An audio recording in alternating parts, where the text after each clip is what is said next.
अगले हफ्ते के ट्रिगर्स के लिए कंचन हमारे साथ मौजूद है और कंचन भी लाइन में थी कि कब मेरा नंबर आएगा। बताइए कंचन, क्या ट्रिगर्स हैं और अगले हफ्ते कौन कौन से फैक्टर्स तय करेंगे बाजार की दिशा और दशा? जी, जैसे कि हम देख ही रहे हैं कि क्वार्टर टू की अब हम क्लोजिंग की तरफ जाते जा रहे हैं। यहाँ पे काफ़ी सारे इंपॉर्टेंट नंबर्स हैं जो अगले हफ्ते अपने काफ़ी सारी कंपनीज हैं अपने जो क्वार्टर टू के रिजल्ट्स हैं उनको प्रेजेंट करेगी, जैसे कि बजाज फाइनेंस। मंडे को नंबर्स आएंगे ONGC, KPIT tech, solar industry और वोडाफोन आइडिया के नंबर्स भी हमें मंडे को आते हुए दिखाई देंगे। इकोनॉमिकली अगर हम देखें तो ग्लोबल और इंडिया मार्केट में ऐसा कोई मेजर इवेंट नहीं है।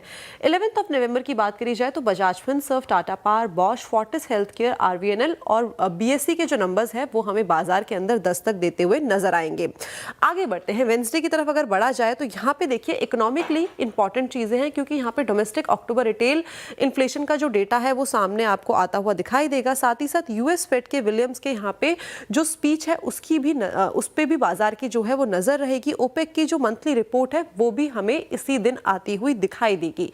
रिजल्ट के लिहाज से भी काफी इंपॉर्टेंट होने वाला है। Asian paints, HAL, Prestige estate, Ashok Leyland, IRCT जैसे जो कंपनीज है वो इस दिन अपने नंबर्स को जो है वो प्रेजेंट करेगी।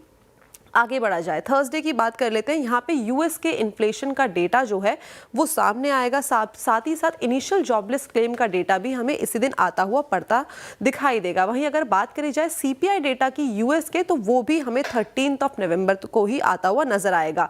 रिजल्ट के लिहाज से भी काफी इंपॉर्टेंट होने वाला है। यहाँ पे जो ऑटो कंपनीज है अपने नंबर्स जो है प्रेजेंट करने वाली है, जैसे कि आयशा मोटर, हीरो मोटोकॉर्प, इसके अलावा एमसुमी, भारत डायनामिक्स और वोल्टास के नंबर्स भी इसी दिन आते हुए दिखाई देंगे। जी